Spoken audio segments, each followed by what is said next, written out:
Audio Jungle.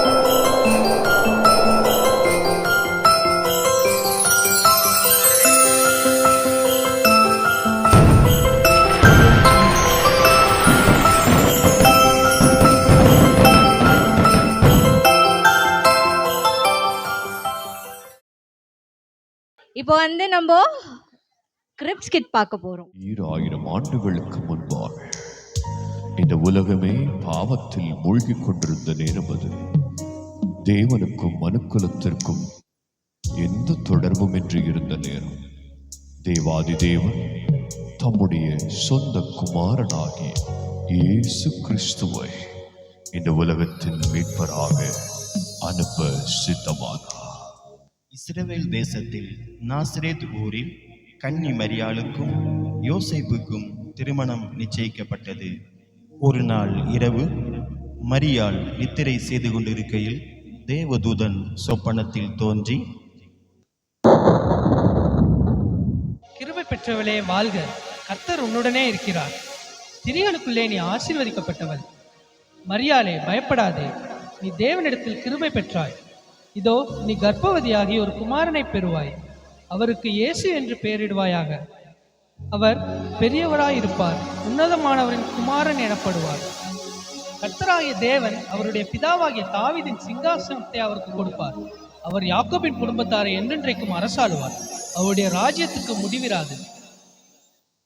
இது எப்படி ஆகும்? நான் புருஷனை அறியேனே. பரிசுத்த ஆவி உன்மேல் வரும், உன்னதமானவரின் பலன் உன்மேல் நிழலிடும். ஆதலால் உன்னிடத்திலிருந்து பிறக்கும் பரிசுத்தமுள்ளது தேவனுடைய குமாரன் எனப்படும். இதோ நான் ஆண்டவருக்கு அடிமை, உம்முடைய வார்த்தையின்படி எனக்கு ஆக கடவுது. தனக்கு நியமிக்கப்பட்ட மரியாள் கர்ப்பவதியாய் இருப்பதை யோசேப்பு அறிந்தான். ஆனால் யோசேப்பு நீதிமானாய் இருந்து அவளை அவமானப்படுத்த மனதில்லாமல் இரகசியமாய் அவளை தள்ளிவிட யோசனையாய் இருந்தான். அன்று இரவு தேவதூதன் யோசேப்புக்கு சொப்பனத்தில் தோன்றி, தாவீதின் குமாரனாகிய யோசேப்பே, உன் மனைவியாகிய மரியாளை சேர்த்து கொள்ள ஐயப்படாது. அவளிடத்தில் உற்பத்தியாயிருக்கிறது பரிசுத்த ஆவியினால் உண்டானது. அவள் ஒரு குமாரனை பெறுவாள், அவருக்கு இயேசு என்று பெயரிடுவாயாக. ஏனெனில் அவர் தமது ஜனங்களின் பாவங்களை நீக்கி அவர்களை இரட்சிப்பார்.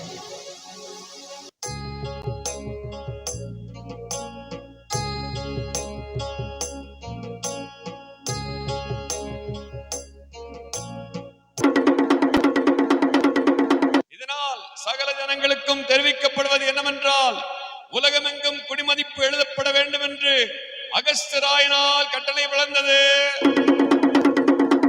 எனவே அவரவர் தங்கள் தங்கள் ஊருக்கு சென்று குடிமதிப்பு எழுதும்படி கேட்டுக் கொள்ளப்படுகிறது. யோசேப்பு தான் தாவீதின் வம்சத்தானும் குடும்பத்தானுமாய் இருந்தபடியினாலே தனக்கு மனைவியாக நியமிக்கப்பட்டிருந்த கர்ப்பவதியான மரியாளுடனே குடிமதிப்பு எழுதும்படி தாவீதின் ஊருக்கு சென்றார்கள். மரியாளுக்கு பிரசவ காலம் நேரிட்டது. சத்திரத்தில் போய் இடம் தேடினார்கள். ஐயா, என் மனைவி பிரசவ வலியால் வேதனைப்படுகிறாள், உங்கள் சத்திரத்தில் இடம் இருக்கிறதா? இல்லை ஐயா.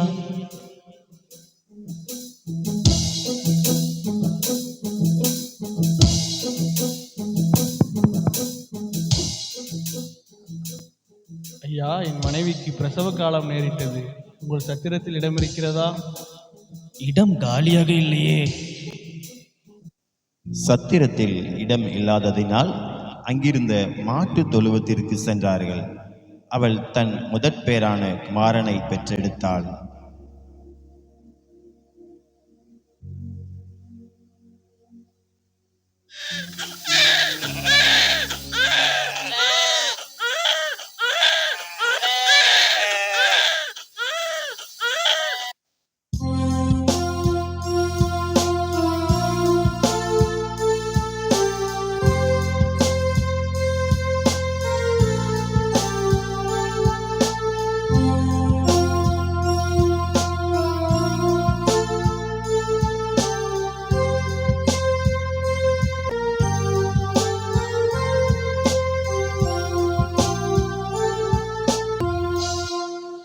அப்பொழுது அந்த நாட்டிலே மேய்ப்பர்கள் வயல்வெளியில் தங்கி ராத்திரியிலே தங்கள் மந்தையை காத்து கொண்டிருந்தார்கள்.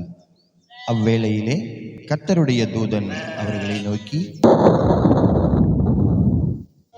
பயப்படாதிருங்கள், இதோ எல்லா ஜனத்திற்கும் மிகுந்த சந்தோஷத்தை உண்டாக்கும் நற்செய்தியை உங்களுக்கு அறிவிக்கிறேன். இன்று கர்த்தராய கிறிஸ்து என்னும் இரட்சகர் உங்களுக்கு தாவீதின் ஊரிலே பிறந்திருக்கிறார். பிள்ளையை துணிகளில் சுற்றி முன்னணியிலே கிடைத்திருக்க காண்பீர்கள். இதுவே உங்களுக்கு அடையாளம். நாம் பெத்லகேம் ஊருக்கு போய் கர்த்தரால் நமக்கு அறிவிக்கப்பட்ட இந்த காரியத்தை பார்ப்போம் வாருங்கள். அவர்கள் தீவிரமாய் வந்து மரியாளையும் யோசேப்பையும் முன்னணியிலே கிடைத்திருக்கிற பிள்ளையையும் கண்டார்கள். கண்டு அந்த பிள்ளையை குறித்து தங்களுக்கு சொல்லப்பட்ட சங்கதியை பிரசித்தம் பண்ணினார்கள். பெத்லகேமிலே இயேசு பிறந்த பொழுது கிழக்கிலிருந்து சாஸ்திரிகள் அக்குழந்தையை குறித்து விசாரிக்க எருசலேமில் உள்ள ஏரோது ராஜாவின் அரண்மனைக்கு வருகிறார்கள். ராஜாவை வாழ்க! யூதருக்கு ராஜாவாய் பிறந்தவர் எங்கே? கிழக்கிலே அவருடைய நட்சத்திரத்தை கண்டு பணிந்து கொள்ளும்படி வந்தோம். என்னது? யூதருக்கு ராஜாவா? பிரதான ஆசாரியரே, வேதபாரகரே, எல்லாரும் இங்கு வாருங்கள், நான் விசாரிக்கிறேன். கிறிஸ்துவானவர் எங்கே பிறப்பார் என்று எழுதியிருக்கிறது, பார்த்து சொல்லுங்கள் எனக்கு. யூதயா தேசத்தில் உள்ள பெத்லகேமில் பிறப்பார் என்று எழுதியிருக்கிறது மன்னா. அப்படியா? நீங்கள் போய் பிள்ளையை குறித்து திட்டமாய் விசாரியுங்கள். நீங்கள் அதை கண்ட பின்பு நானும் வந்து அதை பணிந்து கொள்ளும்படிக்கு எனக்கு அறிவியுங்கள். நல்லது, போய் வாருங்கள்.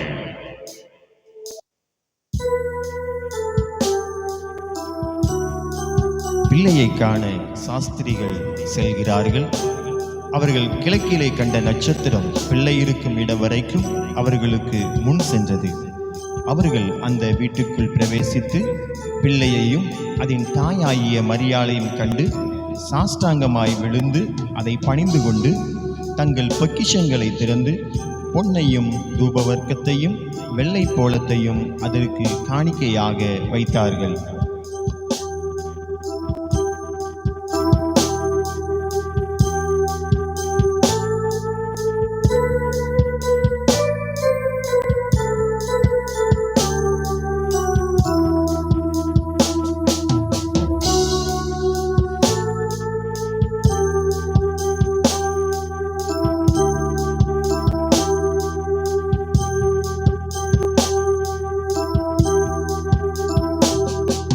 இவ்விதமாக தேவன் தம்முடைய ஒரே பேரான குமாரனை விசுவாசிக்கிறவன் எவனோ அவன் கெட்டு போகாமல் நித்திய ஜீவனை அடையும்படிக்கு அவரை தந்தருளி இவ்வளவாய் உலகத்தில் அன்பு கூர்ந்தார்.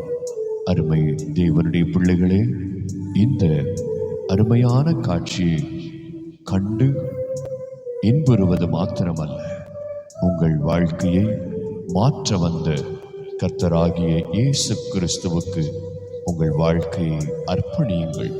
அவரே உங்கள் வாழ்க்கையை ஆசீர்வதித்து நித்திய ஜீவனை உங்களுக்கு அருளிச் செய்வார். கர்த்தர் தாமே உங்களை ஆசீர்வதிப்பாராக. ஆமென்.